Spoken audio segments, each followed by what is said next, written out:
Marc can be seen in the award-winning film by James Cameron, The Hidden Hand. His presence in the film provides a benevolent aspect of human and ET interaction.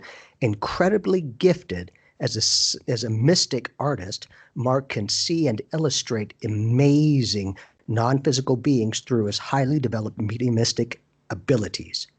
This includes ETs, interdimensional beings, and the elemental kingdom, which is the domain of angels and the fairies. He is currently working on a book on fairies and angels, and he is also currently working on the omniversal symbols he has been gifted to bring in at this time. May I introduce Phyllis and Marc Brinkerhoff. Thanks, guys. Hi, thank you for having us on again. Hi. It's an honor here to be with you guys. The same as well. And we're going to also have you on our podcast as well. So we're going to have to get a date for that. And I'm looking forward to taking it even further. But today we want to try to get as many people to have an opportunity to talk with Marc as we can. And then I've got, of course, my own questions and a hunger for this as well. Bob? Yes? Hey, do we have anyone yet? Or can we just go right into it? Oh, you can go right into it. Cool. When I see someone over there, and that I will zap you over on your little chat thing there, and we'll tell you what's going on. Awesome. So I just want to quickly touch upon just a few things. One, for the aspect from the 12th plus dimensional universals of the Christ group and the intergalactic mission and the Astron intergalactic command. Yeah. Who else is on your team? Who else and other beings? Are there other worlds that you've been given a connection to and been bridging the worlds together to create more of a universal consciousness? How's that worked? Well, there's multi-dimensional species and beings there. We have beings that resemble, they're really cool, they're beautiful people. They resemble cats. I have a picture of my friend, Commander Bia Alarouk. Wow, that's beautiful. Out of body to see a ship in this planet. I can't see. I have a tiny screen, so I can't tell what. Oh, that's gorgeous. And this is. But that's a fourth dimensional. Yeah, these are fourth dimensional, right. What we call it, Ethereans. Fourth to fifth. Put the picture. So they can have children, if they want. Okay. Yeah, a little further over. Oh. Marc, put the picture back up again, and come over a little bit. Now, come over to your right. Keep going. Over. Right, there you go. There you go. You want Don Leo. Yeah. and who is Commander this? Don Leo. Now that is. Okay, there you go. There he is. Yeah, it's cool. There you go. Those are perfect. That's fantastic. Here's a question, Marc. With your He's talents. a reptilian mix. Yeah, he's a very benevolent. He's a good guy. Fourth, fifth, sixth. They work on those frequencies, the Ethereans.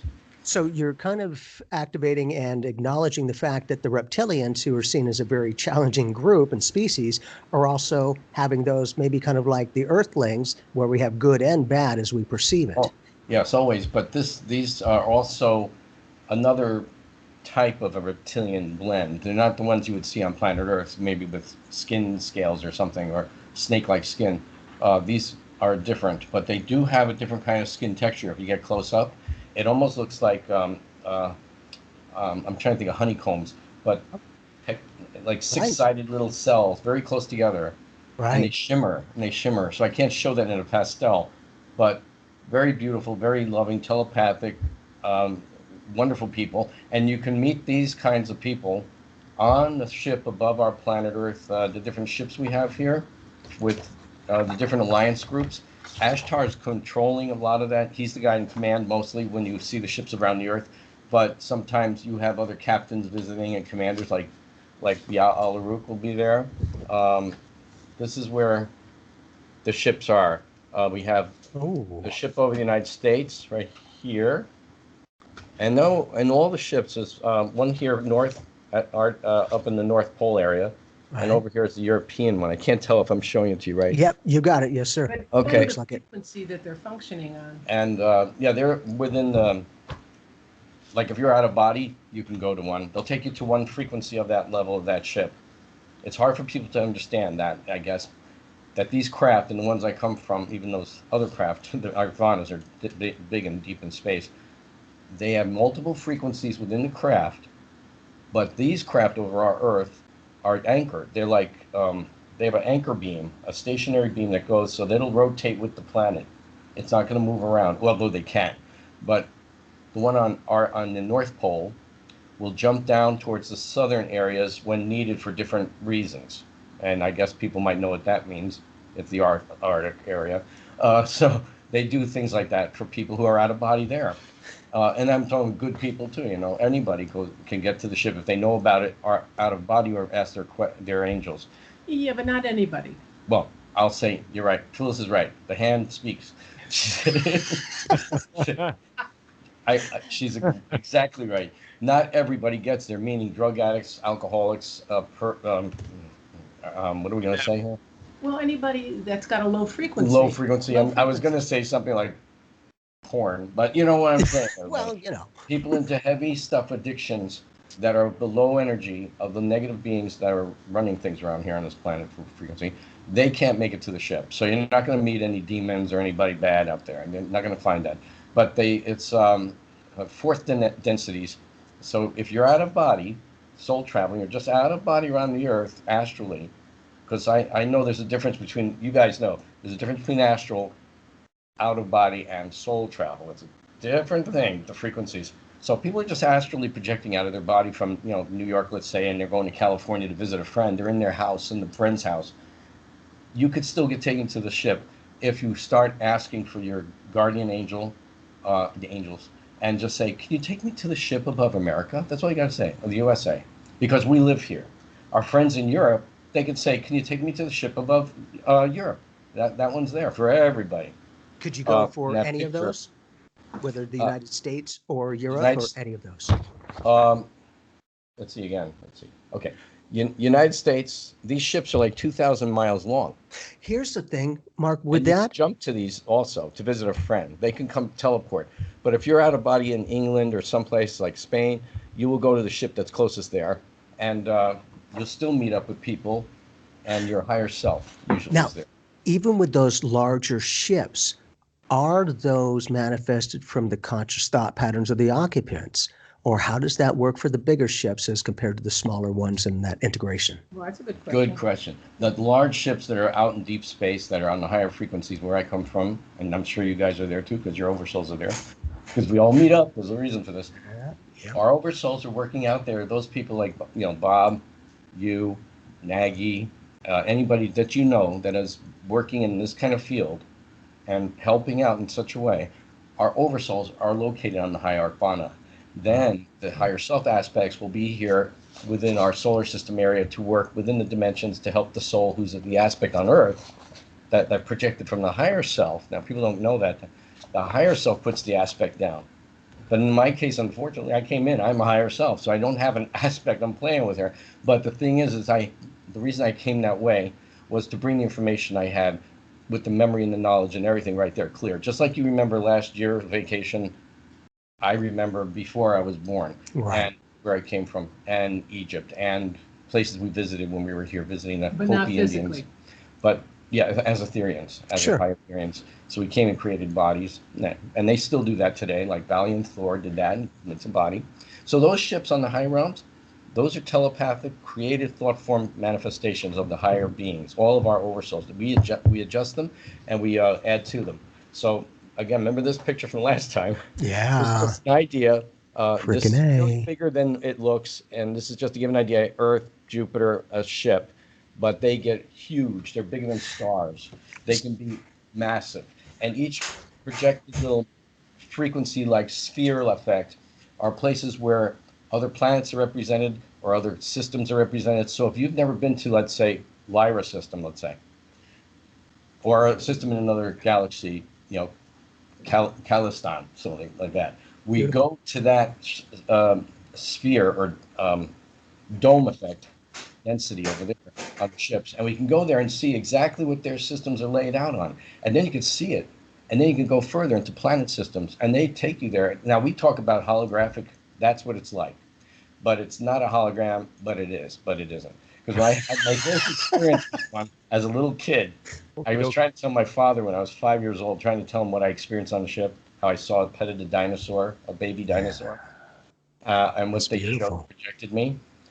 I petted it. It reacted to me like a dog. No, it reacted.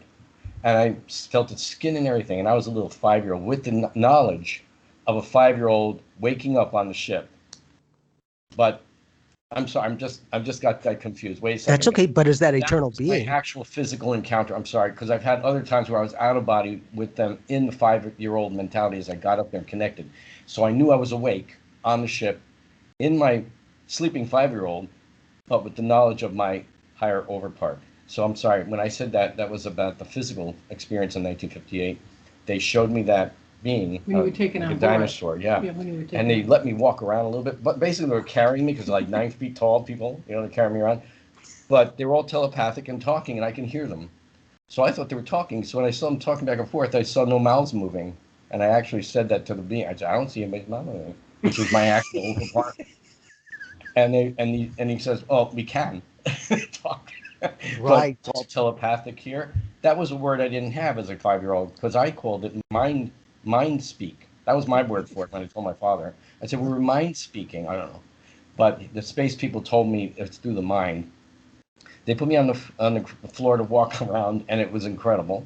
Then they said, "We're going to show you something, and what is it something you would like? What is something you'd like?" And I love Godzilla, but they didn't give me that. But I said, "I'd like dinosaurs." They know I like dinosaurs, so I said dinosaurs.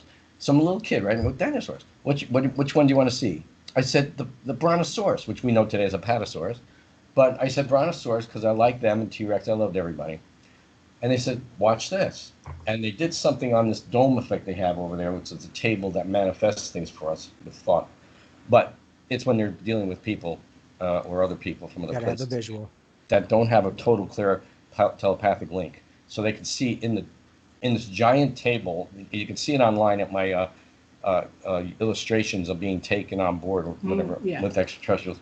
There's a big dome with a table, and that's what they would project to. So I touched the table and I was held in their arm, and what I saw in the table reflected was my my vision. My vision of what I was thinking of first was Godzilla. You know? And I saw the silhouetted New Yorkie or the Japanese background of cities with a Godzilla silhouette. That was what I was like, yeah, in my head. And when I took my hand off, it all disappeared into gray purple mist inside a giant dome that looked like glass, but it wasn't. When you touched it, it felt warmer than a crystal skull. It was really great. So I knew then they can do these amazing things and show us things if we're not ready for them, like an Earth person visiting a ship. They have all this there. So they put me on the ground to walk on their floor, which is soft. And I'm walking, they said, let's show you this. And they did something, and then the dinosaur appeared, materialized. And they said, you can pet it and touch it. So I went over to it and I touched it. And remember, I'm 5. I'm a little a baby apatosaur, which its head was seemingly probably 5 feet high from the ground. It was a baby. So I went around the whole little dinosaur, petted it, felt it. It was warm, and looked in its eyes. And I said, I love it. It was beautiful. And they said to me at that moment telepathically, it's not real. It's a reflection of it, but it's real. Kind of like life. It's been created from actual reflecting of the species, you know, like they can get with film and everything that they do, but it's actually a real dinosaur, and they do have them on other places and other planets. So it was an actual physical feeling creature that was responding to me with love and telepathy, whatever we did to it, petted it, it would do a little purr sound. Beautiful. Like elephants purr, right? Well, they did too, some of these creatures. Wow. So it made this little sound and it rubbed its little head against me, just like you would have a deer or a dog or a baby cow or something do this, right? And I loved it. It was great. And when they explained it to me, I had no way of saying what I saw. So I told my father when I was awake home, I said, I saw a dinosaur they projected to me that was as real as we can touch, but it wasn't real. It was a picture, but it was 3D. I could walk around it and touch it. I could sit on it if I wanted. They didn't say go sit on it, but I knew I could. So your dad looking at you with that. So that at that time we had no holography in the 1958. So that as it came through in 1970s, I told my father that's kind of close, but still a hologram is still not physical. Now, here's the thing. You bring up a very interesting dynamic for me, and that is if these ships, or at least a lot of them, are made and created through the mind thoughts, then when you were walking in that ship, you were literally walking in beings' minds. Actually, they create them, and the ships are conscious. Mm-hmm. So we talk to the ships. Now, what I found out to bring back for people on good old planet Earth, on the Arcvanas, we work with the angels, we work with the archangels, and that's why you'll see the space people kind of resembling. I'm going to show you this anyway, but this is kind of what we mean. They resemble kind of angelic-y looking people. If you were visited by one of these that's types, the Pleiadians. they would say Pleiadians. This is me and Phyllis out of body, or Phyllis and I. Beautiful. And you can have any color hair, skin tone, any kind of eyes. I have bluish color eyes, whatever. But if you saw them all together, you would say, oh, these are angelic beings, which was what happened in the ancient Bible times. When they visited the earth, they were thought to be angels because it's messenger. Right. And the crew, we always knew that in the ancient text, if they said a messenger from Creator or a messenger from Adonai, that meant an angel. But if they just said a messenger came from the sky, that was an alien. And usually they resembled angelic-looking beings, like that I was showing you. So the people were thinking, oh, they're all related to each other. But they're not, but they kind of work together. We all work together. We're all connected, Related, yep. But we work together. I do want to say there's a lot of confusion out there where they are applying, they're saying all of the messengers were aliens, and No. that's not true. No, it wasn't true. But the angels don't normally have wings. They put them on for people to expect it. They do not have wings. And men used to paint in the old art wings on them to say they came from afar and high. Right, yeah. That and was give the it that. symbology, right? The metaphor. 'Cause- But the angels and the nature spirits, remember, nature spirits put their little wings on. And the angels have always said to me, well, we don't normally. The angels, nature spirits, this is one of our favorites here, right here. This is She's Sola. not our favorite. She's one of our girls. They're all our favorites. I had other ones here before, but it was going to be too much plant. Right, that's beautiful. Very nice. Now, do you Got get a to whole enjoy the house elementals around that? With nature spirits Yeah. mad at me. Beautiful. Yeah, now they're all going, hey. But they're all lined up in front of us, too. So they put the wings on, too. They don't have to. We have elves that told me, well, elves sometimes put wings on if they want because they have fun with it. Do we need wings to fly? No, but we do use it for fun. So you'll find fairies with wings that resemble birds, and angels that would resemble a bird because they love, let's say, cardinals or sparrows or any bird, whatever bird they like. They'll put the frequency into their energy and make the patterns of the wing feathers there. So they said nothing like that. They don't need the wings. Angels and fairies are light. They take a form for us to reflect with. And they've always told us that. And here the fairies will take on the look of an elf or a little fairy like Tinkerbell, let's say. And the Tinkerbell fairy, everybody, is actually a garden fairy. It's a garden fairy. And I think you saw one, right? Yes. Yeah, Yes. and you described it. Yeah, I had no choice but go, I don't understand it. I just experienced it. Holy And cow. our friends are seeing them and their apartments after we tell them about talking to their plants. Excellent. So And they do. Plants have life energy. They have consciousness too. I've had that experience. I'm like, Yeah. dang. It's all these crazy things that are now being scientifically proven to go, well, maybe not so crazy. Oh, Now, man. here's another dynamic. We'll go a show on nature spirits with you. Oh, I bet. Well, we'll have to do that. But in addition, you're also bringing up the fact that you have already painted a soulscape of you and Phyllis in one. How have they allowed you to connect with other interdimensional yous, other universal yous, and blend those consciousness? Yes. Yes. One of my other aspects is Varian, and I was visiting the planet Earth with the dinosaurs, and that was my name then as an Ethereum, but I came from another galaxy, and we were visiting this galaxy, and of course one of my Oversouls in this area too. So our Oversouls are in all the galaxies, believe it or not. We're separate. We are multidimensional aspected. So it's just jumping to the seed atom of each one when you connect. Yeah. So we do an activation called the seed atom activation I brought down from the ships because we do that with the Ethereans. It's to get them in touch. The Ethereans don't know everything. It's the Ethereans we're trying to help get to know who their overparts are and oversouls too. So we teach the same thing to the etherians on the second, fourth, and fifth densities of the same density level we're here on. So they're the etheric levels within this frequency, and that's where you'll have children even on those levels. So But not on the fifth, no, not on the Okay, fifth. why? Sometimes Is on that the too high of a vibe or what? Yeah, you're getting into the you're getting down into the first heaven realms, and the heaven realms you don't have. Right? Now, that brings up an interesting aspect about our brothers and sisters in a galactic. What are their thoughts and views on religion, on God? Is there a God, or is it consciousness, or what have they shared with you? What we know, and when I've been saying since I was a little kid too, I told my parents exactly what we know in space, and I said to them, there is no religions in space. There is the knowledge and the knowing of the one infinite creator, that which we call Yahweh, which means the breath of life. In the ancient times, they called it Adonai. Now, Adonai is the plural of the threefold creator. If it was a single being, it would be called Adonai, but it's Adonai, meaning threefold creator, multiple creator. Father, Son, and Holy And that's Spirit. what Adonai means. And then That's where we I got don't the know if everybody Trinity. knows that, but that's what it means. Yeah. And again, I've told people this. I said, because they were going Adonai from the ancient Hebrew. They said to me, these people were asking me questions. They said, could that be the aliens then that manifest and created man? I said, no, Adonai is the creator. It's known as that name too in deep space. That's why in our sayings of Adonai, Vasu Baragas, Adonai, blessings and light in the infinite and loving, radiant creator. Blessings always in light and love of your infinite radiant creator. It just means that. It means that. And infinite radiant creator is Adonai. And if I said the threefold creator, Father, Mother, the Son, and the Holy Spirit, it still would be Adonai. And that's where that comes from. It was the way of saying it threefold, but they didn't have that word back then. I think threefold, they didn't have that for the ancient Hebrew.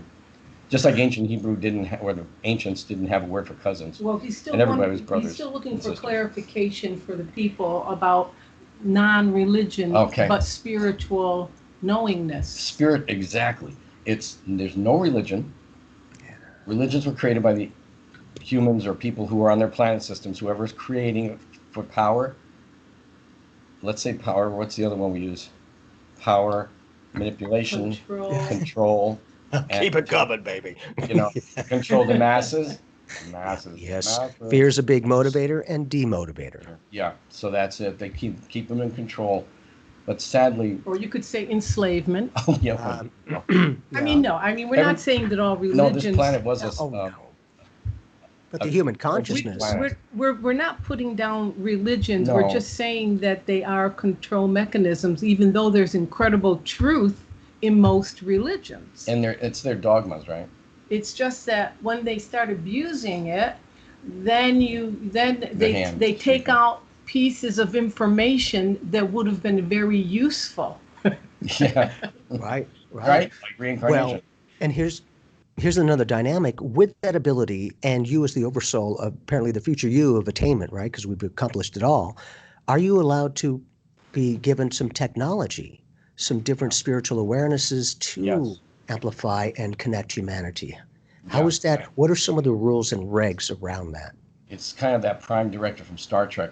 We can't bring in certain information until it's ready for it. Like I was told not to bring in the activation for the seed atom until 2008. But I knew about it since I was in fifth grade or fourth grade. So I knew what we were doing, but I couldn't bring it down. And they kept saying, no. So I taught Phyllis, and I taught some friends in England in 1978 that had experiences with ETs, actual encounters. And we're still friends today. But that time in England, we all went out to the ship above the Earth, one of the big giant 2,000 mile long, but it was above the Earth, that ship. And we went out, and everybody remembered when it came back in the morning. And we had 6 people we took from the same house. So one of my friends was always going out with me, remembering. And I think I told you last time, I would be walking with him in a hall on the ship, and we were talking telepathically. And we'd get up in the morning. We all were sleeping in the living room. Anybody was visiting, we were in the living room on cots. And Rodney wakes up, and I said, did you just get back? I said. He says, yeah, I just got back. I said, he says, oh, that was fantastic. I was talking to this alien. And I said, right, that was me. He said, no. So I told him exactly what we were talking about. He goes, oh my gosh, So that moment, the first time, even though we'd been going together, out there, he didn't click that being he was meeting was me until after that moment. Then it was all clear to him. He was like, I got it. And the being is usually myself with dark hair at that time. Nice. Okay, Beautiful. so now I have now I'm using the blonder hair at the moment because we're on these higher frequencies. Sometimes your hair changes to different shades when you're even out there, Sure, and you don't as even you know it until you look down and you see your hair is gold. Yeah, beautiful. So I knew I was doing something else. When we get to different frequencies, your countenance changes. Even though you're in a glorified body as your higher self and overpart, and if you look in a mirror somewhere, a reflective object on the ship, you're going to see your true form and true self. And for that particular awareness of that species. Of yourself. Okay, perfect. You could have been a cat person. That's why I'm like, how many, what? To add to what you started to talk, when he said, the technology of people getting into these different frequencies, and it really has a lot to do with intention and lack of fear. Lack of fear. That's exactly. A big one. I'm trying to just distill things. She's my best at this. That's beautiful. You guys make a great team. Going down, and I'm trying to distill it for people that aren't Marc. Yeah, dumb it down, man. And I don't. I don't know what people don't know to ask. Everything. So she tells me things people want to know this, and I go, oh, okay. So get the gauge. Right. Let's go back into that ship. We're gonna go higher realm oversoul levels. All of us are there. Everything is happening at once right now. I've been allowed to come in at this time as I'm walking to bring the information that I know from out there right now down here because people are needing it right now. Our time is up, and people don't know it yet. And I don't want to make people sad who have children and grandchildren. I know, but we all chose to come in at these times. I came in because it was my last resort to come in to try to help to get Phyllis to rescue my oversouls, my soulmate. So it's like she's here.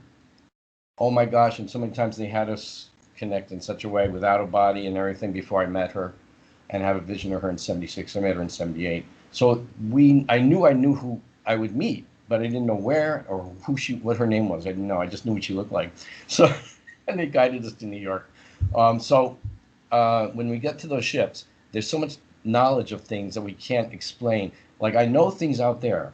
Down here, I'm not great at math, believe it or not. I'm an artist, but I should know math. My father was a math genius. Nope, not Marc. Then I get to the ship and I'm like, boom, everything you know, everything you need, it's right there, instant. So I'm saying, I told my father, I said, here I'm not like you. I wish I was, because he was frustrated that I couldn't learn certain things with math. It was so obviously easy. And I'm like, I don't know. But, was that frustrating for you that he didn't understand what you were experiencing? Well, he didn't know how to teach me. It was weird. I could not grasp certain things, easy stuff, but not easy stuff. But then when I got to the algebra classes, I got like A's and flying. And I was thinking, how do I know that's good? I get that like that. How come everything else is like confusing to me or just mishmashy? Kind of dyslexia, weird stuff. Sure. So like numbers would switch around. Yeah. But could be an alien thing. I don't know when coming into these bodies.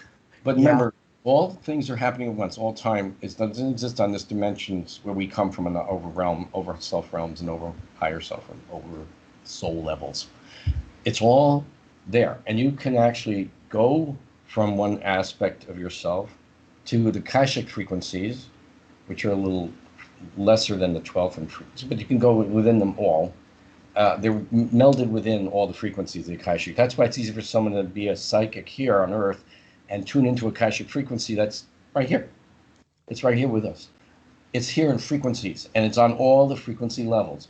So what we're focusing and vibrating at in our mind or our belief system or whatever will bring us to that frequency of the Akashic frequency to tell the soul over here that we're talking with, oh, you were this person in another lifetime. If you get into thinking the way we all think right now, going out there, when people call me for a spiritual consultation, I'm tuning in right then to their either higher self with them or my oversoul is talking to their oversoul. Right. And then I get this other information coming in. And their guardians and other angels. On the ship, the high ship, Darkvana, we are working with the archangels. We are working with different beings in all our angelic realms. And they're all together. We have plants, we have trees, and they are working with the ship. What people don't know, and I told Phyllis a couple of years back, is that we can have an archangel or just angels that are galactic angels that work with the frequencies in the galaxies and the solar systems. And sometimes that angel will they take shift and turns. They just do that for fun. They just love it. They'll put themselves within the ship. Remember, these are beings that are bigger than solar systems and galaxies. They put their energy for the ship, the Arcvana, and these are huge, like star-sized things, giants. And remember, archangel types and big angels solar angels are in the stars, and you can go into all the stars. We have different stars that teleport us. We jump to another galaxy. I can't reveal those names of those stars until they tell me, but I can Understandable. tell some people sometimes. So be open. Yes. But, Phyllis knows the star, but I've only told one person before. That's it. So what happens is this angel will overshadow the Arcvana and blend with it in the sense of energy. And then the consciousness of the angel will direct things and work with the Arcvana too for us as a consciousness with it. Because the Arcvanas have consciousness like a plant who's a nature spirit, right? And also like a planet. They do that. And like a planet. Exactly, like a star. Yeah. So only the angels come into the Arcvanas or the ships that we have, even the ones over Earth right now. We have an angel will come and be part of that frequency to be protective with it, be just loving with it. The whole ship that's above here right now. And the Arcvanas do the same thing. Remember, the ships are conscious as a plant, like a leaf. Yeah.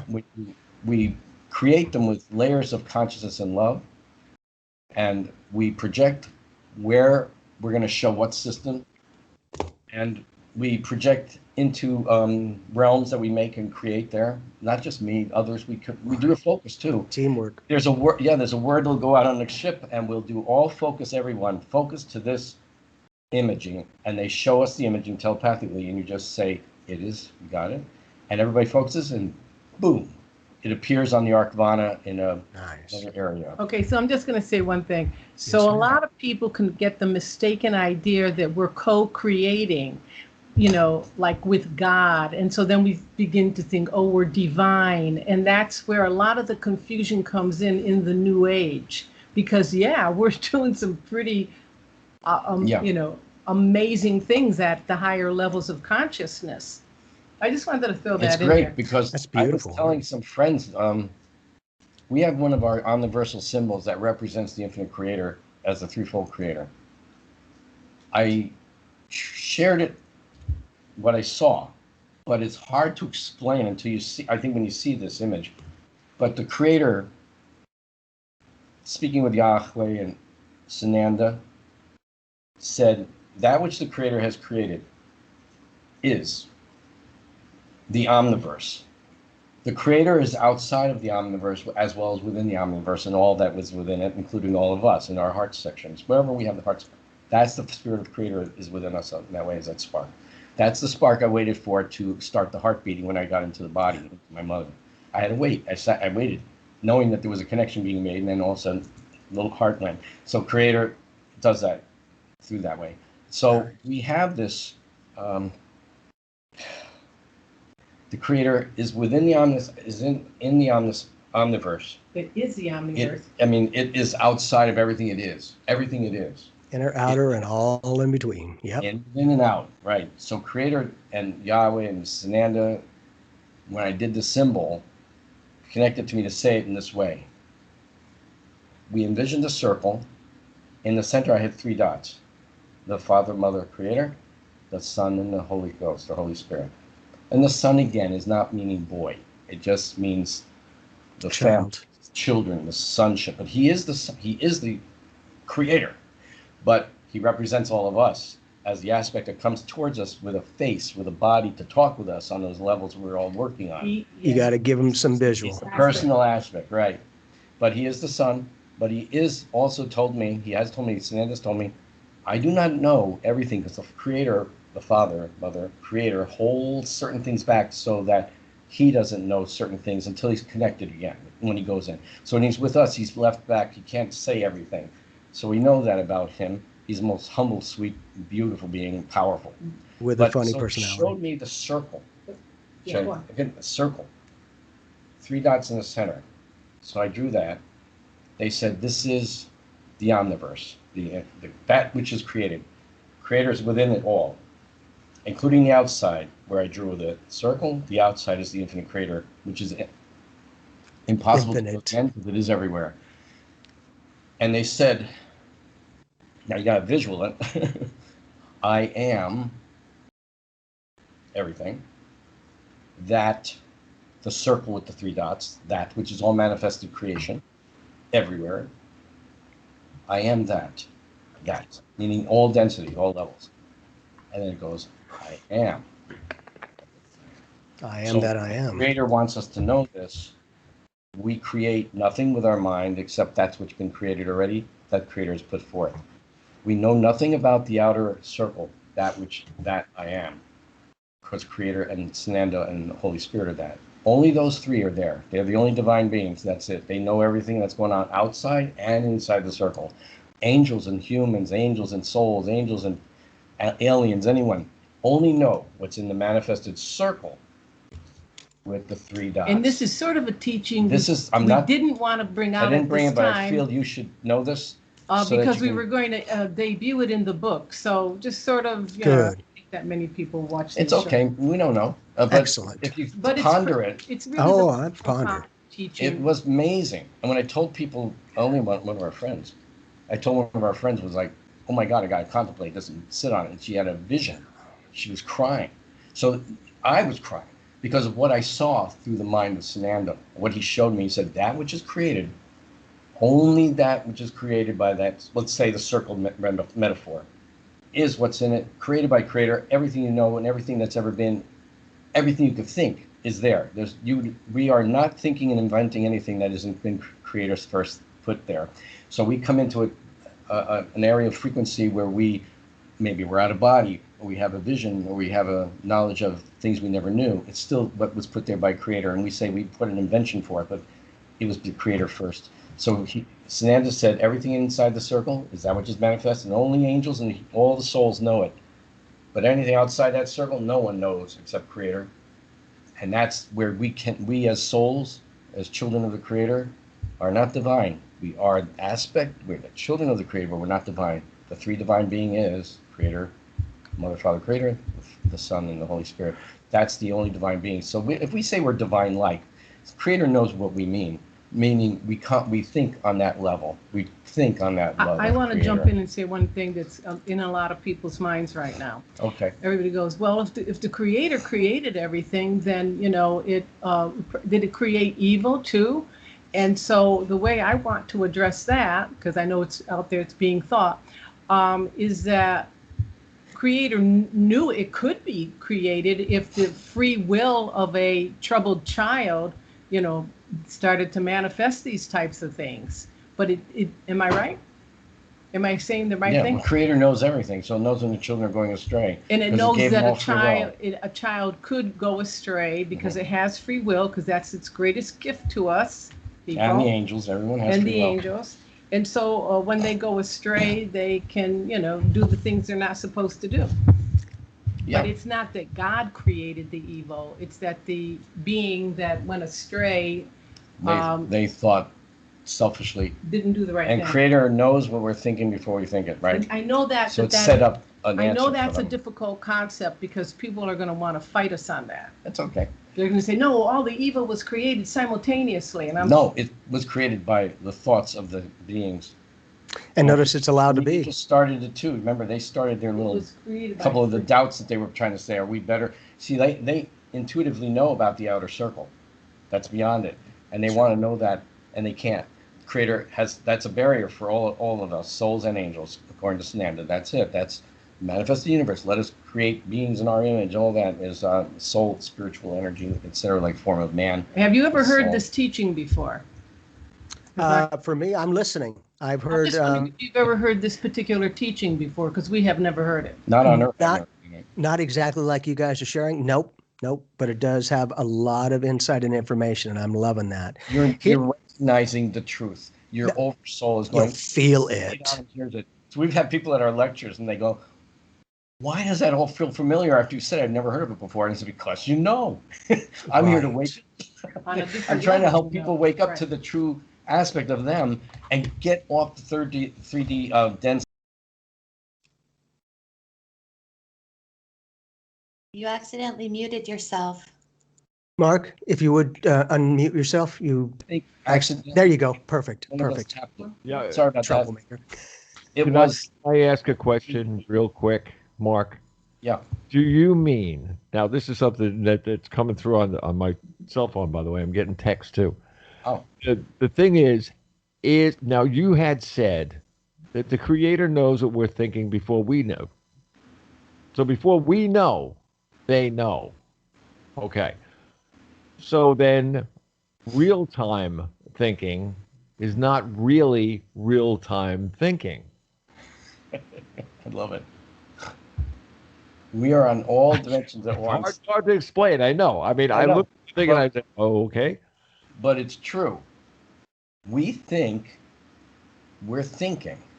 The creator knows it already. You just assimilate. I used to ponder that as a kid. It was like, what?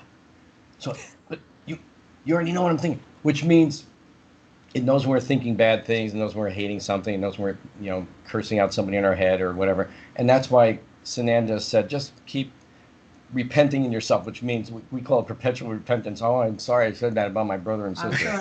Oh, I thought that. I'm in New York. What we think here. I'm like walking down the street. It doesn't cover New York, does it? No. Is that... People come up to me and said, "Did you get vaccinated?" I mean, what? Don't I won't go there. Don't go Okay, but they do that. That's how weird it is. This is personal information, but they're going to do that to us. So I'm like going, okay. But they will, the creator knows what we're thinking before we think it. It knows what we're needing before we need it. Like if we need a car, it knows we need a car, and we're going, gosh, I could use a car. I need a car. And it's going, okay, but at the right time, not yet. So there's things we have to do, which is keep thinking on that, whatever you're needing. If it's a car, or if it's a book or a dog, it could be anything. I need a house, whatever it is. Visualize it, because we have to visualize it, just like we do on the ships. You have to visualize it as clear as you can. Put your passion or your excitement energy into it, like you're looking forward to it, and like a gift. And you put that in there, and it's the intent, and what was the other word we used? Intent and focus and direction towards that thought. So you think of it and you say, "Thy will not mine," but I'm really needing this kind of thing. I feel I need this new move, or I need this car. Thy will not mine be done, but I know you'll send something or information to me at the right moment that's right for me. So basically, you're also adding in faith. And faith, good one, yes. That's We're a not big doubting. thing. Do not doubt. Once we start doubting and go, that was my mind, maybe it blocks it right then. It blocks it right off. So in other words, if I read, say I'm writing music, and I hear, all right, I hear something. I hear a melody. I hear something, and in my mind, by the way, I may go through 100 different variations of what something could or would sound like, and things. So what you're telling me is this list was created somewhere else before I received it. I'm just reading the lines. But kind of, not exactly that. Good But luck. I hear what you're saying, and that's before you come in to take this life form on a dense level like these planets. You're over part, and you know what you're planning to do in this lifetime. Let's say whatever karmic reasons you want to finish. But you said, this time, I want to come back with that gift that I had in my other lifetimes. I was a musician. I could write. I could hear. And I can hear and know. And that's where you get the people who hear music, like Beethoven. He knew all the sounds. All you had to do was hear it, right? And just, yes. And somebody might be blind, but they can somehow play the piano. So there's things that happen. So we choose these things as a gift to be coming in back with, let's say.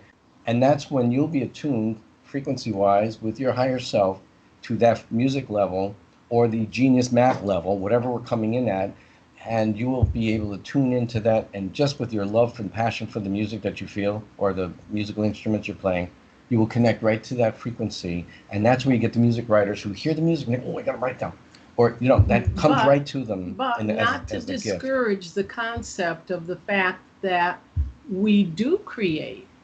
We do create. We are creators. We do create things here. We do have our unique co-create. stamp on things. You're going to create in a sculpture. And something can fluctuate on a minute by minute basis depending on our mood, for crying out loud. I mean, there's so many variables in the creation process. It's not a hologram, this amazing omniverse. Although people like to think it's a die-hole computer, it's not. It's beyond anything earthly we can imagine. It's not a hologram. It appears to look like that to some people, and some scientifics might say, oh, it looks like a hologram. It's not. It keeps creating because Creator is with us. The universes that you see expand and keep expanding, there's no end to them because we're all with the Creator in our love and the angels as well. So we're going to constantly see what we can handle as manifestation occurs for the souls that are ready to see more. That's going to be coming towards us. But right now, in this physical dense level, we're on Earth plane 1, we call it our first plane. This is the heaviest, densest level we're on all these dense frequencies. And this one is where you feel like you're in a cement body. When you get to the Ethereal levels, you're going to feel very light. You might be 10, 12, 100 feet tall, but you're not going to feel that weight that should have been feeling on that height. You're going to feel very light and different because there is a density, but it's not the same as the heaviest pull on these heavy, dense physical level right here. So the Ethereans might be 8 feet tall, maybe coming in here saying hi to us. They're going to feel the weight of their physical. They're going to feel it. So that actual Etherean walking in here might be 300 pounds, Earth time. So they're going to feel like walking in the cement with boots on here, or mud and quicksand. But when you get to our levels on the other side, we're 12 feet and higher and bigger, but the weight is not the same. I want to put out a point. I want you to address a question.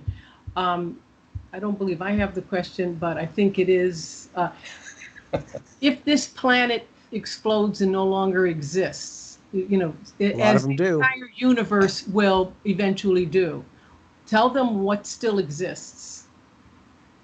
If our planet Earth here right now blows up tomorrow, sadly, it's horrible to think because we don't want to think that.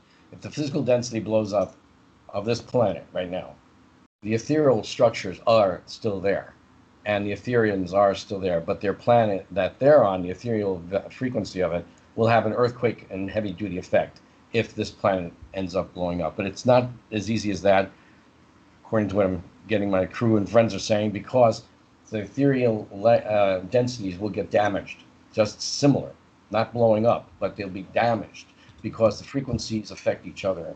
And that's why the ETs, or friends of ours, came in from other galaxies and other solar systems in the 1940s, watching what was going on with the Foo Fighters. That they were the monitors that they sent down, or probes that we had at the time. Yeah, but wait a minute. And, before you go off on that story, you still didn't address the overarching point. The overarching point is, even though this entire universe or physical universe ceases to exist, and I've seen these stupid videos on the internet, in 100 trillion years we will know, it'll be a graveyard of dead stars or something like that.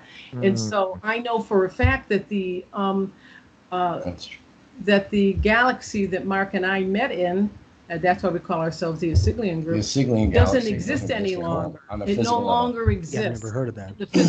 In this physical realm. Yeah, it's another galaxy. So while they may, if the planet was blown up, it would, shake up the other frequencies. Our galaxy exists on the other frequencies. But the frequencies continue to exist. Yeah. And it will still continue to be known as Earth frequencies. Or Shan. It was, on different levels. They call them different planet names. So I just wanted to get that clear before we went off. Beautiful. You also bring up an interesting point, and that is, with so many Earth-like planets that they're finding, and many others, but is Earth the only planet that you're helping to get into the galactic family and the realization? No, there's others. No. The reason, we got a lot of planets, millions. There's tons. You can't even fathom how many are out there. Plus moons of planets have people on them that are using them as bases. And some moons are like small planets that have attracted themselves to big planets that are like, let's say, pretend Jupiter, but it's not Jupiter. But let's just say a big planet. And they look like little planets. Now, Titan, the moon Titan, is like a little planet itself. It has water, it has ice, it has purple rock and colors on it. It has bases inside, and it's got an oxygen type, but it's not oxygen. So an Earth person could just walk on it. Yeah. But there are people that are bases there, and all the moons have bases usually inside. Most of the moons, not everyone, but most of them. And yeah, there's other planets like Earth that are we call resource planets because they're water, or they're a lot of water and land as well. Like Earth is a great resource planet, a lot of land plus water plus underground. In the oceans, there's a lot of ancient things there, but they can go down into their levels, digging through, and get things that are down there too. Which, when the waters recede, after this planet moves, does its thing again, you're going to see other ancient civilizations come back up, just like they existed there before. That which was once Atlantis was a giant landmass, and that is under areas of the East Coast, and Cuba's pieces of it, and there's a little bit there. And then you got Lemuria, that's all to the west area. So you got Hawaii as parts of ancient Lemuria that are poking out, and ancient areas of Europe. But people didn't understand what I meant when I said that once. They went, well, that doesn't make sense. How can Ireland be part of ancient Lemuria? Well, because in that ancient billion years going back, that land was land, and it was no ocean there. So we had this land masses going on like that. These things are going to be Shift coming on up the now. axis. We're going to see it. That's why the Irish fairies are very ancient, and the fairies of Americas are more modernized. They're very adorable, right? They don't understand how a fairy or an elf can be mean. And they, so I've read stories to them from ancient Ireland, right? And they're going, how can they do that? Well, because the humans made them mad. And they were ancient times, so they were connected in different ways, and they could see and feel them. Hey, So, Bex, a biatch. yeah. So we they want me to go to Ireland. You know, they go, we're gonna go to Ireland. People I knew went to Ireland, but they were telling me places you can go to see some gnomes and everything. But we got gnomes running around the house here. But A lot of them. Right? but I want to make sure I got Bob's question answered right. Everything exists, and creators in that circle. We're going to go back to that circle again. Everything's there. All things ever created, everything we could think of is already there. Creator already put it out. Everything ever thought, everything. So what we're doing on this, people want to call it a hologram, but it's not. Omniverse here. It's not. We as Oversouls, we're on the level high up. I'm talking beyond the 12th. I'm coming from the 12 frequencies and beyond, but I use the 12 because it's easier for people to understand it. Well, that's when the last time you actually take a physical You type can of body. come in with a physical-like body on that level that's densified. That's very different than Earth, but that's what you look like. Those people I showed you. Yeah, those are beautiful. You can look like that, and everything is 3D there too, and very intense and loving. And you could touch glass and know everything about the ship. This is what's amazing on that level. Beyond that, you get a little more less densified, and you're working with body form, and that's when you start to look like as higher realms, 33rd and all, higher than that, 33rd frequencies beyond. We're talking dimensions. People think, oh, there's nothing beyond that. Oh, there is. There's more. And you might look like light people, but in your face, where you look and you see a glowing light being, if you come close to your friend, you're going to see sort of characteristics you recognize as your friends. Because your telepathy, it's your friend. You know who they are. You'll from feel other them. galaxies. You go, oh, there they are. Everybody's signature is unique, and that's your soul signature, as we know. You call it the fingerprint. It's exactly that. The signature is the soul. Everyone knows their friends and family of who they've been with. And when you meet new people from another place, let's say another universe comes in, and you meet these beings, and suddenly you're like, how do I know them? So, you do know them from another time, another place, and they were visiting somewhere else. So we're all connected telepathically on those high realms. So the body forms change on the high densities, but it's when you get towards 15th, I'm going to say 20, because we come to form more, and you get personality looks, the way you feel. You want to be a cat person? Go for it. You can look how So you much feel. You more. had fun in another time. Everybody likes to play like that, and it's all in. It's not for fun, but it is. It's kind of like, hey, I was this person. I look like this once, and this is different, right? Where's our other guy? We had another Well, we got alien. some strange ones. I got Jamie, these are you should tell benevolence. him what These are you not said I evil look beings. like. This is Yeah, Jay, hold that's on the there, Mark. ambassador. He's Jamie. Yeah. the intergalactic mission. Oh, the- Nice. yeah, Beautiful. see, that was all right. Jamie had said to me one time, the praying mantis. Right? Blew it again. Did we go too far? No, no. Oh, This is the actual being I know, Your Keflin. page. This That's one's powerful. Keflin. That's a friend that came to us. She could materialize, and I saw her when I was 5 years old in my room. Um, they're about 4 feet high. They're very cute. These are not grays, although people might say, "Oh, that's great." No, it's not. I told my grandmother, look like Casper the Friendly Ghost with big eyes in a blue suit. Oh, whoop your booty, man. Now these other guys are the fourth and density. This one, these are people you might see on a ship, and you think they're mantids or something. But these are kind of the insectoid types, but they're not pure insectoid. They're kind of showing they're another subspecies, let's say, of an insectoid, but they're very highly There's advanced. another insect. Yeah, that Oh, we have being another right one. there.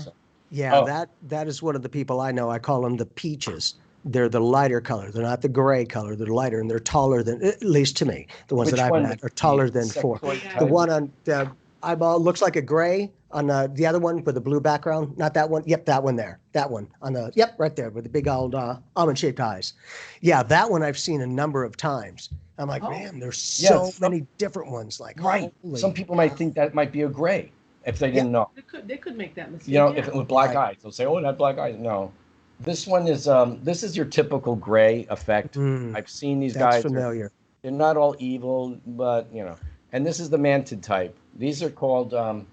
I have to read everything. I actually got their names because they're people I know. Right. The Mantis have This come and is paid us a visit. Tieshvin, the female teacher ambassador with many space alliance groups within the intergalactic mission.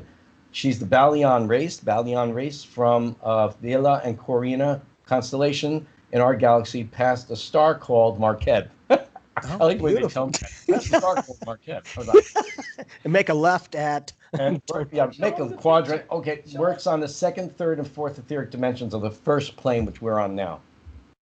That's fantastic. So I'd like to ask a They're question. healers. They like to heal and help people. Okay, Um, Maggie. So if someone thinks that they're a starseed and they have, a really strong connection to, a different species of aliens or something of that nature, in your practice, do you help people discover what that is for them? Yeah, they've asked me. People come for consultations, or we do now Skype consultations, and they'll just say, "Do you see anything of what I might be, or where I've come from?" And my when we connect, I connect with their name, and you would say your full name to me. You'd say Jamie, middle name, maiden name, and married name. You would say the whole name. I've had people who've been married 3 times saying all the names. just give me How the long that maiden list? name, your birth name, and then if you're married, that name as a woman. And so I would say, do you want to know where you came from last, before you came here, or do you want to know from where you came from in the galaxy, or another galaxy where you came in from as your projection aspect from the higher realms? Because they do that, and they'll hang in a galaxy for multitudes of time. They just want to know that galaxy and get to learn that. Then they move to another galaxy as a higher self. Another projection will come forth. Meanwhile, while you were in that other galaxy living time, millions and millions and millions of Earth time and years ago, your oversoul has an oversoul aspect there that you can always connect to that galaxy. Each galaxy, you are projecting an oversoul aspect because we come from a high realm. We are with the infinite's light. So we, as oversoul, the children, all of us, remember the metaphor they gave me? The salt shaker is the oversoul, and all the salt insides are the projections, the aspects, which include the higher selves, which include then other aspects projected by higher selves. So we can have a higher self on a system past Vega, let's say. Oversoul is working within this galaxy. You might have an Arcvana in that area of Vega. And Arcvana there's always Arcvana set up everywhere. We can teleport to them all when we need to. Okay. But there's always in the system, there's an Arcvana on the outer heliosphere of the star system at that time. If you have a double star system, you're going to go as far as the light of that star goes. It'll be beyond the planets that are there, and that's where your Arcvana is. On each system that's being used with humans or people or aliens are working in it as well, because that's where their oversouls are. And some people say, oh, grays have no soul. They don't have anything. That's not true. There are people who have been gray in their past times, or gray-like species. So, and all these beings have souls. I know some people are saying, hearing about that these beings wanted to steal your soul. There is nobody that could steal your soul. Oh, that's another thing that's a fear tactic they like to use, guys. On the lower On the lower frequencies. These aliens want to come in and say, well, we're capturing your soul. We're going to take your soul and you're going to go to the moon, then you go to Jupiter, you go to Saturn, we're going to throw you back on Earth into reincarnation.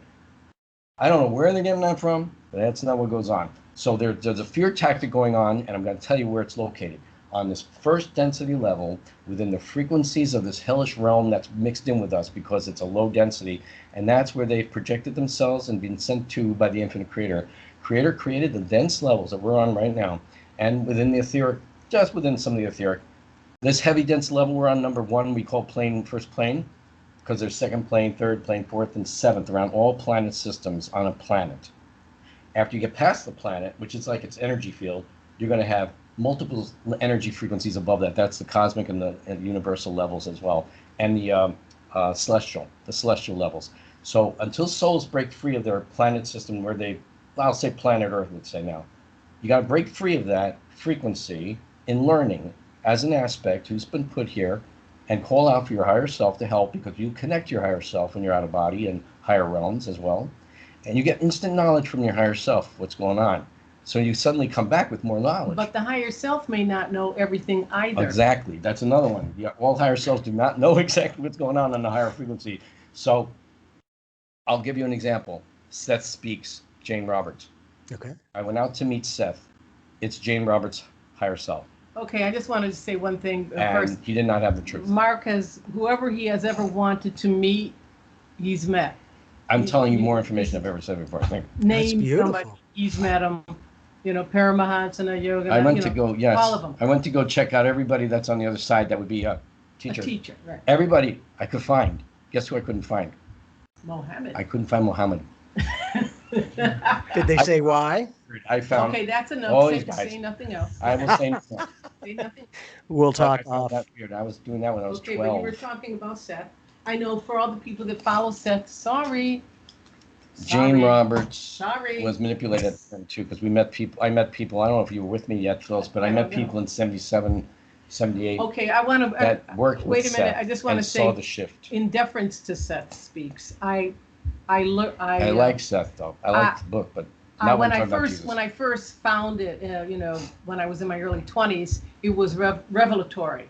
It was revelatory at that time, but when he got to the part about about Yehoshua, I was extremely mad. I was very mad about that. Now Phyllis did what I did when I read that same part in that book. He said Jesus or Yehoshua didn't die on a cross, right? That was it. Something, yes. Just like that. I threw the book across the room because I was going along with some of the stuff, not buying all of it because I can see through it. But I was going, yeah, it's pretty good. Yeah, it's okay. Yeah, it's okay. It's fishy. But once you say that, you're wrong. He was not a scapegoat. He didn't put a friend in to hang on the cross while he escaped.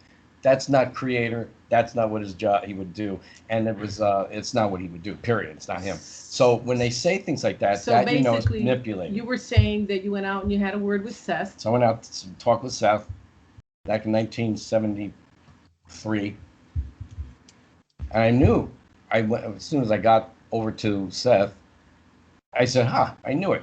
You're Jane Roberts' higher self, not oversoul, higher self around this planet Earth. And he smiled and he goes, yeah, actually, I'm manifesting as male because I had a lot of male lifetimes in my past, which I picked up from Jane when I saw her picture on the book the first time. But I said, why are you saying things that are not true? And why would you have her write that and then put in a book? You're going to cause a false information be put out there, and the kids are going to believe it when it's not true. And he couldn't answer me perfectly. He just said, well, they hear what they want to hear. I was like, no, they don't. You projected it out. You wrote it. They wrote it Right. down. Now it's out as a book. So people are going to believe it. And there was no way for them to take it back. And then later on, Jane passes away. So it's like, whoa, we have to discern everything we're reading, everybody. Learn to discern the truth from your heart and your third eye or your crown chakra, whatever you want to say. Here and here, as Christ told me. He said, see it here and here. If it doesn't feel right, you don't have to accept it. If it feels okay, You can accept it. Okay, and all souls are free will, accept or not accept. That's where I want to But jump you in don't and see say or wanna this is see. where the problem comes in with dogma, because now that becomes a dogma. The Seth Speak books become a dogmatic teaching, as do many other New Age teachings become very dogmatic. So people attach themselves to certain ideologies, even, you know, whether they be New Age or classical religious, and they become dogmatic. And so you're going to hold on to it, you know, for dear life. Because nobody's going to ever confront it or say that's not true. Like a person like Marc, there's very few people like Marc on the planet that can say, you know, I met that guy. I went and I don't think you've ever turned into the one who's really made a mess of things, Claire Prophet. Oh. I'll move along on that I one. actually tried to, and yes, she was. You got a lot of things right, Yeah. but sorry. Not everything. Nope. And you know that Oversoul #7 book Jane Roberts put out? I don't know if anybody's seen it. I haven't. It was not that right. So I thought, here we go. You know, so that's when I went out to go check out Seth. You know, something's off here. And when you see this is what goes on with these levels and these dense levels, that even a higher self aspect can be confused because they're not beyond the 6th and 5th levels. They just are in these lower frequencies of 4th, 3rd here. And that would be Jane might have come in as that higher self, as being she's calling Seth as a name and what he was calling himself as, and then projects an aspect through as, let's say, Jane Roberts. But he wasn't coming from knowledge for some reason for the other realm. It was as if he was projected in this level to come through by the Oversouls. So this is what's fascinating. But are they being tricked? I think many times they do get tricked a little. And we just have to, again, discern everything we read. The truth is the truth, and it will feel in their heart. You will feel when you hear it.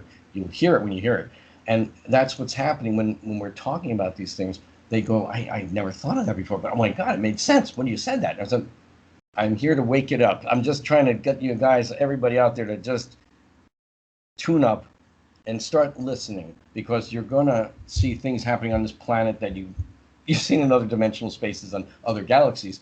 What's coming to our planet in the solar system near us right now, and near you out there, is this change that's happening. All right, but I want to say one more thing. And that's why everybody's coming I do home. want to say one more thing in deference to all different religions and all different modalities and all different learnings and all different teachings. Everything is proceeding according to plan. So even if somebody does get stuck in untruth, it's okay. Eventually, you know, they'll have a life where they'll figure out the real truth.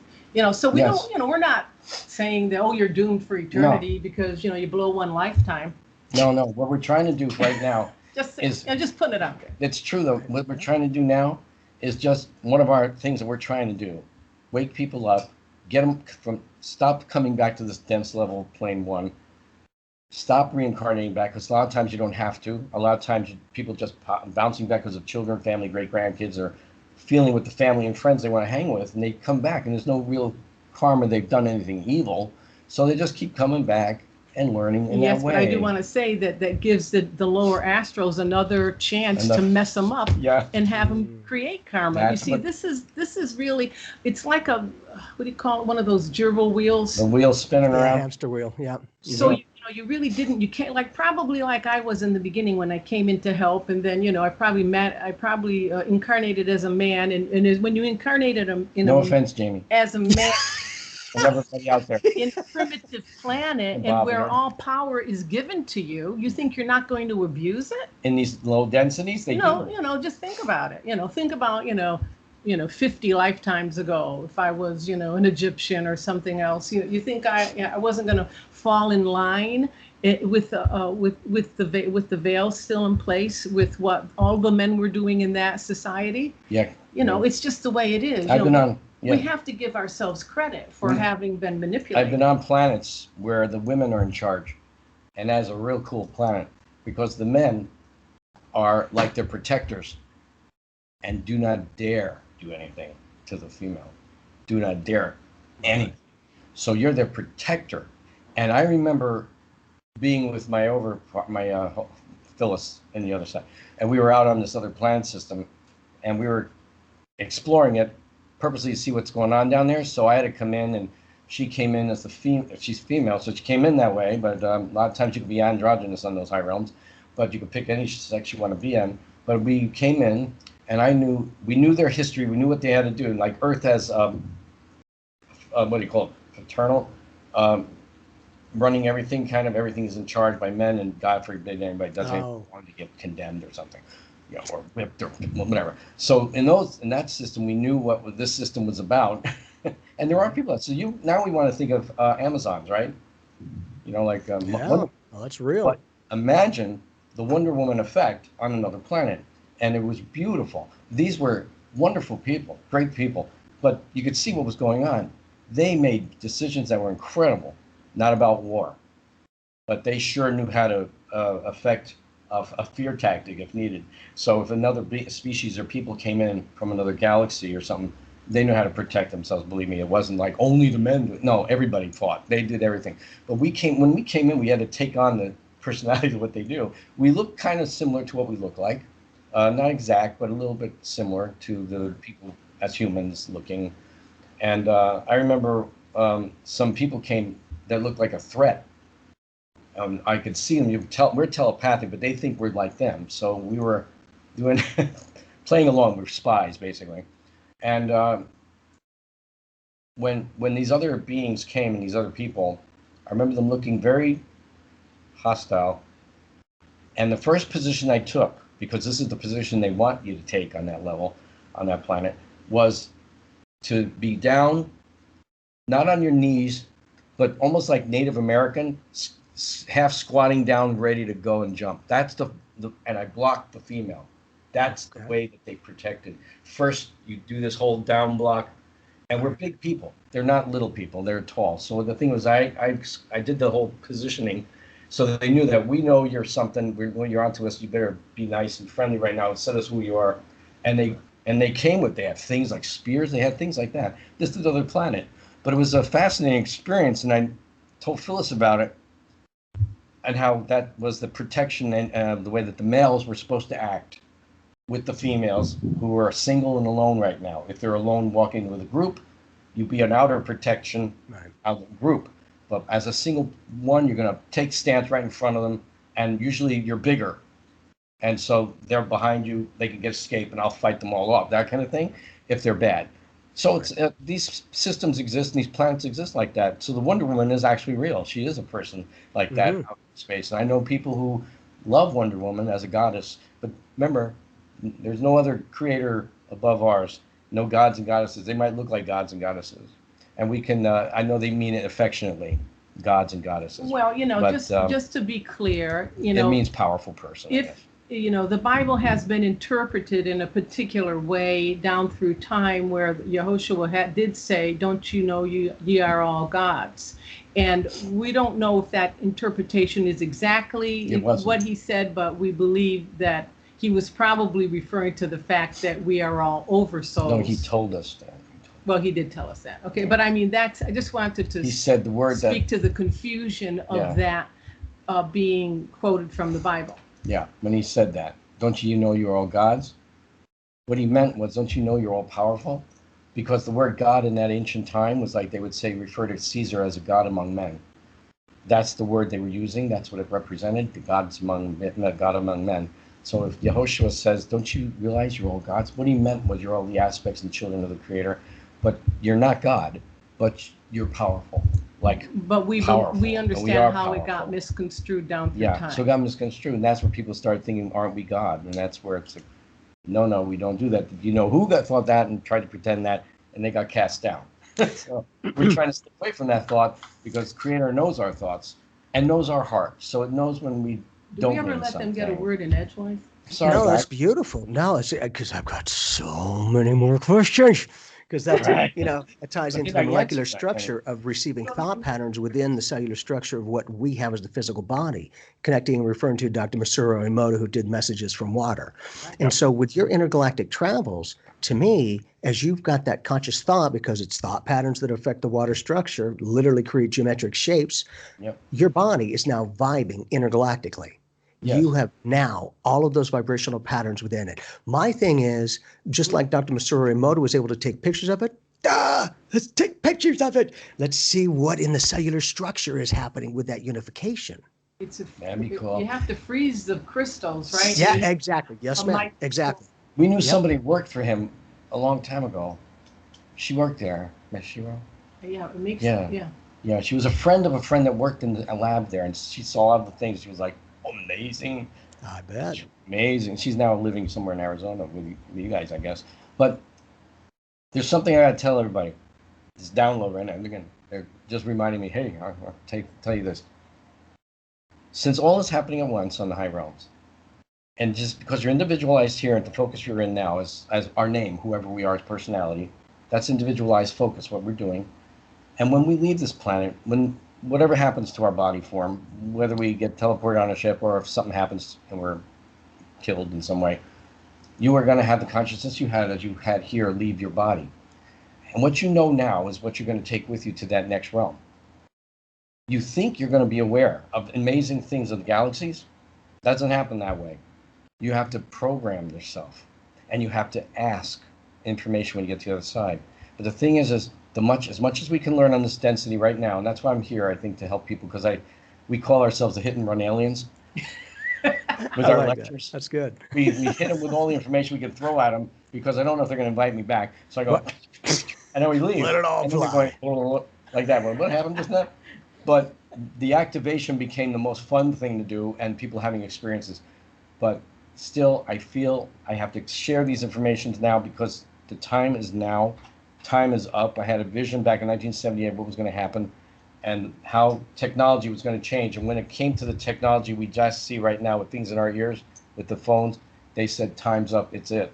This is the last not moments tomorrow, of, we probably have at like least 10 years. We probably have 10 years, 15 maybe. But the thing that less Marc than just that, said is yeah. really essential. It's Right. such an essential point that if you get to the other side and you get lost in your dream, you may just forget to ask about, like our friend just told us when Marc was, talking to him after he passed over. Tim Beckley. Tim Beckley was saying, I've asked about the Ashtar ships. I want to go to the ships. And then he said in that transmission, he said, by the way, that's not a normal thing for people to ask for. Right, yeah. So they're not just going to automatically come up to you and say, oh, by the way, do you want to go to the Ashtar command ships?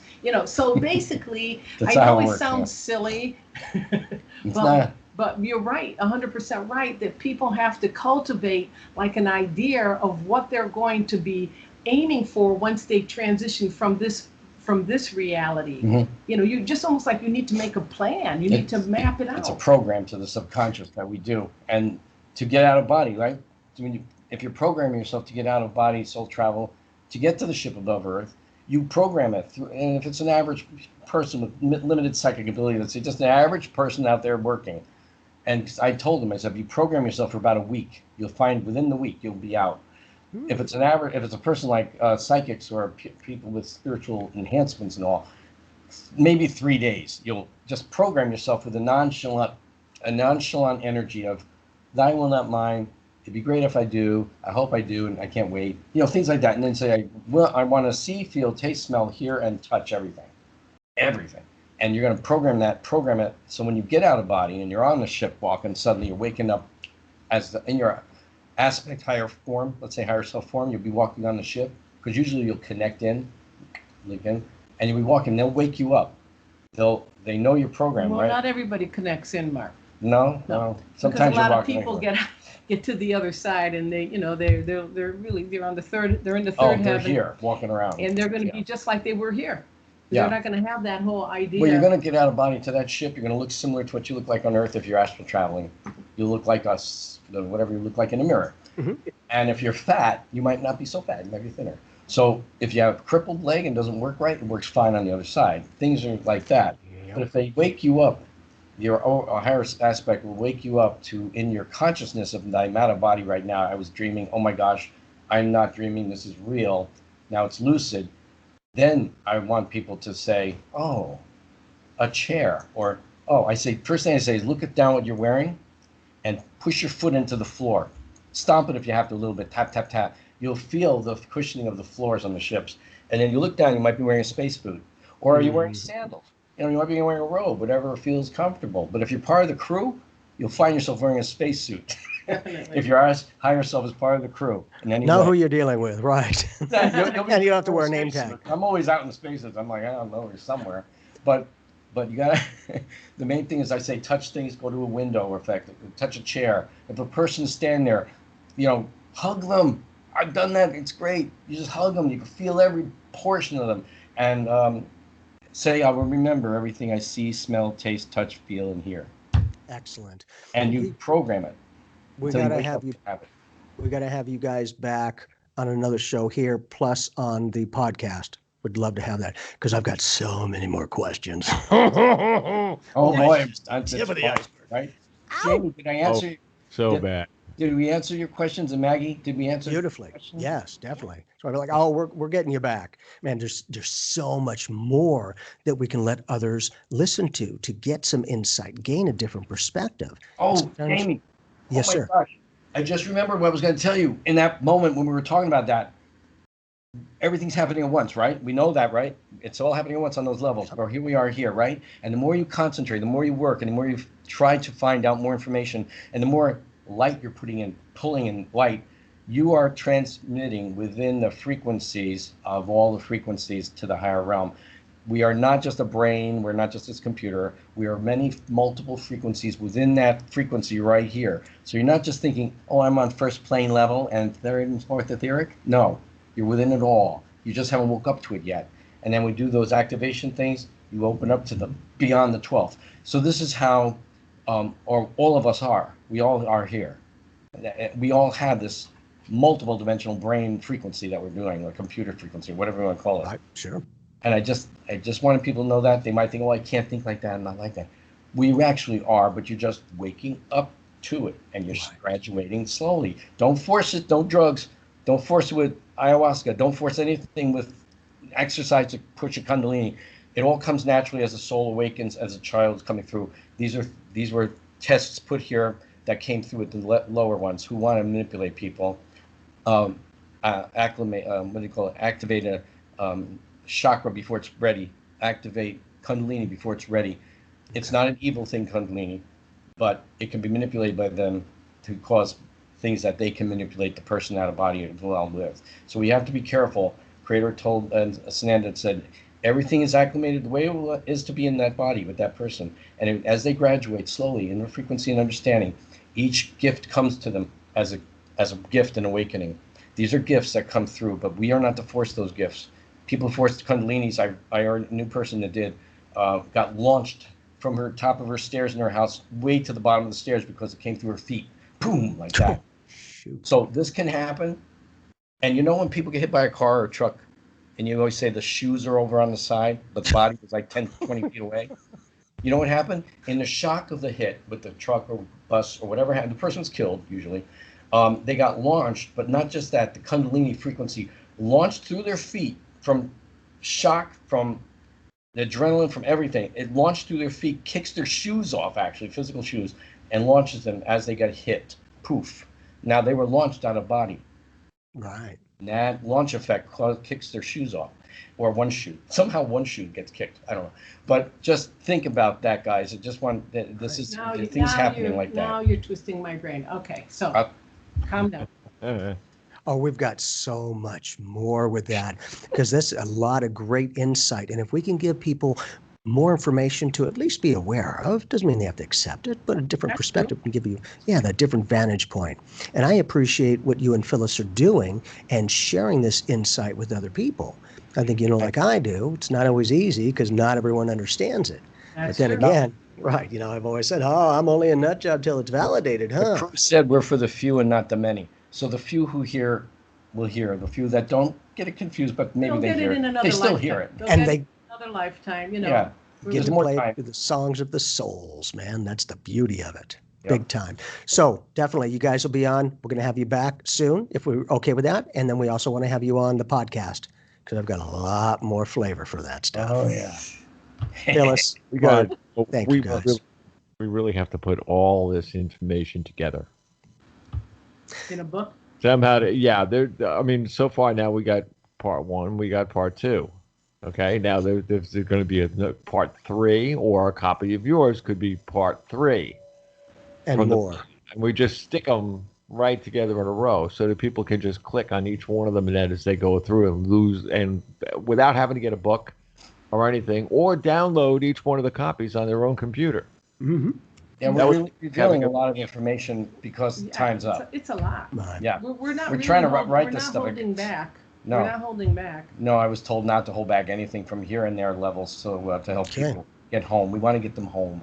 And on the other thing, if anything does happen on planet Earth, if it does flip or something goes on with the sun or any of that's going to happen anyway, guys. If there It is gonna be will. the sun, It will. whatever happens, okay, and they go, all those people whose spirits or ghosts, let's say, walking the planet or trapped Stuck. or stuck Trapped. or had no belief systems, they're stuck in there, walking around and going back to the grave. All of them will be released by and the Oversouls will call them home with the higher aspects. So they'll all be released, so there will be no more wandering the planet on that time when that frequency occurs. So they'll get to Because have that another solar life. thing, when that micronova type of thing occurs, when it's bursting out the dust and the plasma energy it has around the sun that's excess, and it'll be the sun again, sitting there, it never blows up, but it goes poof. It's going to cleanse everything, and everybody gets released to go home. So then it's again, one time, do you want to come back to the Earth level? It might look like caveman days. No, I don't feel like it this time. I think I'm going to go to that planet in that galaxy coming back. And you can pick your time frame. Yeah. Time travel's very Yeah. real. Like, hey, you want to go back way back And then? they'll What put you in a about similar place. The more you if want. know, the more you know to ask for when you get on the other That's side. our key, guys. We've said to people, this is exactly what it is. The more you understand and try to learn here, we're trying to give you a bunch of information. Even though you're saying, I hear it, Mark, but I don't learn. But it's in the subconscious. We're embedding it in there, right? You get to the other side and you go, wonder if that weird guy with the shaved head was right about something. Is there a spaceship above us? Go up to an angel. Go up to the kiosk. They have lots of kiosks that look like computers. Ask the kiosk, is there a spaceship somehow over this planet right now and above? And they'll go, why, of course there is. Well, how can I find it? Well, take that path. Or do you want us to teleport you there? So they'll take you to the areas where the learning centers are. One in Danbury is called Halanaria. That's where the people go when they died in these areas around New York and Connecticut and Massachusetts, in those areas. They will go to that loading zone, let's say, area place to get to of the heaven realm, the first heaven realm, and they can acclimate and meet their friends and family, have a home right there for them. And Halanaria looks like a giant resort. It's huge. And it's got apartments and housing inside in case you just get there and say, this is cool. I like this for now. I'll stay for a think while. about what I want to be by the ocean or a lake. What do I want to be on a mountain? So this is how it works on the other side. But while you're having fun on the other side, you can get lost on the other side a little bit and like memories of Earth fades away a little sometimes, but not your family and friends. And then you go, this is pretty cool. Time's going by. Earth time, let's say. But also desire for spiritual Yes. evolution may fade too Yes, because you're sometimes that having happens. too much fun. Part of It's the like a dream problem to with them. people who have all the money in the world, all the beauty in the world, and everything else, what prompts them to go looking for a spiritual? There's you know, There's different unfoldment? heaven realms for everybody, There whatever your have- belief systems I know. are. What I'm saying is that Is that what when you you meant? when you have too much of all the things that you don't want for anything, it may not propel you into looking for spiritual answers and evolution. So Yeah, that's that sort of what happens. happens on the other I've side. been on one of those realms to visit some friends. And I saw what was going on there. Phyllis was with me, and we met some of our deceased friends, and it was just strange. Not what I expected. These were spiritual people, but it was more like they're having a nice time. They have cars, very cool, souped-up cars that are space agey. Nothing breaks. Nothing. You can bend them. You can It's bend all things. energy. They just break. But they levitate and all that. But they were having such a good time there, being their spiritual teachers and all, that They were I lost. wasn't seeing them on the ships. They were lost in their So they're dreams. having fun on that level. So Interesting. that can I like that. stick you around for a while, everybody. So we just want you to think of higher realm. You can get to the heaven realm, meet your family's friends, and all your pets are there too. And you go, wait a minute, what about the other side? I want to go there. And then they'll guide you. And then you can go back and come back. But also you can go and work there and come back, still visit your friends and family. But guess what you're going to look like? Not look like them anymore. You're going to look like your higher self over so far. You're going to be this 8-foot, 9-foot Yeah, being then coming down you're like, going hi. And to be a bigger. little- And nobody recognizes you. You see, that's Yeah, the I- problem. You're going to be super Hey, tall. So you touch them, and they Okay. recognize you. It's funny. I just got to. I'm Hey, thinking to myself, From and he's talking about experiences. meeting your friends and your animals. All I, the all your animals. I got a zoo in my future. Yeah. If you had I like to tell people this one. They were laughing. If you have a pet carp, I love carp. But if you have a pet goldfish, or catfish, or pet shark, whatever you had, dolphin, doesn't matter. Dolphin's a mammal. They will come through the air towards you like they're swimming in the air, and you can hold them. Beautiful. Isn't that the cutest? You had to have loved them very much if your pet carp came up to you. Yeah. But if you have a bird, the birds meet you. The birds are always bigger than they were. Like if a parakeet or canary, they're about this big. If you have a parakeet or canary, they're about that big. I had a blue jay, she's about that big. She's like the size of a hawk. So they're bigger on that side when you come to them, when you see them. The horse, everybody's there. Life's relative, man. That's the beauty of it. Yeah. Because I've got so many other questions, but we're kind of at the. You ran out of time. I know. I'm sorry. Yeah. Hey, and just we always have great conversations, but playfully. Hey, Phyllis, if you get challenged with Marc and you're on a show, do you just do this? Talk to the wrist because the hand is pissed. Oh, that's funny. That's my hand. Talk to the wrist. Myself, God, because the hand is pissed. That's great. Right. Someday you'll meet us in person. I'm not so I'm bad. looking forward to that. That's going to be fantastic. And Diane, by the way, sends love to both of you. Oh, hi, Diane. Beautiful. We love you. Hi, Diane. We don't see. We don't see Diane. I'm telling you, she's got the all the relatives and everything else up in Connecticut, and I have mine in New York State, right on the borderline of New Jersey. Where in Connecticut? Right over just past Stamford. Oh, he's Southern Connecticut. Southern. Family's Connecticut, yeah. And what's this? My daughter is in Pearl River. That Connecticut? No, that's New York, right up from Hudson River. Okay. I'm from upstate New York, but Manpack. Oh, well, you're I'm born in Yonkers. Oh, she's from Manpack. 4 years old. They're from the Bronx. They're from the Bronx? Oh. Pelham area. Wow. Wow. Oh yeah. Regular and human like the rest of us. Yeah. Let me. I'll tell you about some of the things that goes on there in like 1 second. Ever hear of the Godfather? Well, that's the section of Bronx. You can go up down. For me, when we were going out, and I was going to her house, to her apartment, that picked her up and things. The guys in the neighborhood were all out watching my butt every single time I got out of my car. They knew her. See, and it's a strange thing. It's a strange neighborhood to be in because everybody really, really, really protects each other. Beautiful. That's not so bad. That's not, yeah. Especially, I would like it. I'm I half like Italian. Italians. She's half Italian. I'm a half Italian. I'm half Polish. The rest is the alien. I tell you what. Before she was married the first time, that I will email you guys her last name. You'll know why everybody was saying her original last name. If you ever come to the East Coast, let us know. Yeah, if you're coming this way, let us know. We will. Rendezvous. Got it. We got to hook up. Definitely. Hey, we see you with our girl. Florida. Yeah, come on down to Florida. It's 97 here. You'll feel like you're home.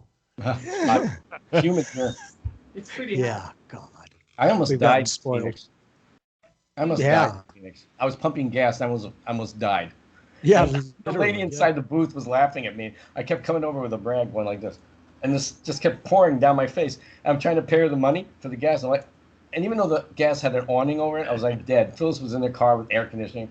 I said, "How hot is it out here?" to the lady. She goes, 120. I went, I'm alive. Yeah. So I said, okay, here. It doesn't get that hot in I Sedona. can't handle heat. Not No. in Sedona. In Sedona, No, it doesn't you're get right. Maggie was just up there for a week and gorgeous, apparently. Okay, you guys are in Phoenix. You're in Phoenix. That's Yes, where ma'am. it's hot. Yep. Northeast Phoenix. And if you could make it through the 4 months of spa treatment facial peels, you got 8 good months of weather, man. The rest of it's like, you just got to be in the beach or in the home, man. Definitely. And nice, cool. It's beautiful. Yeah. We love the desert out Yeah, I love the southwest. desert. We love it. Have a lot of UFOs out there. Yeah. Oh, yeah. Those guys, you know who's out there. Yep, of course. And the military guys who are not of the nicest. Area 51, yeah. And 52. Goes way beyond that. Right. It's like, isn't that nice? So much more. So much. Lots of love, guys. You're This- awesome. Thank you, Jamie. Thank you, Maggie. Thank you, Bob. Always. Thanks. We're This going to is be talking again soon. And Diane. Yeah, this is definitely, yeah, this is going to continue. So many people out there that need to know. So many people that are getting in touch with all the networks are going, why don't you tell us the whole story? Well, guess what? Ladies and gentlemen, the whole story is here. Right here. Jamie, Marc, Phyllis, Maggie, there's your story. The heck with these other networks. They don't know what they're talking about. Why don't you get the real story? Get a copy of this. Go to Pyramid One Radio on YouTube. Tomorrow, get a copy of this show and the story part 1. You got to listen to these. They are awesome.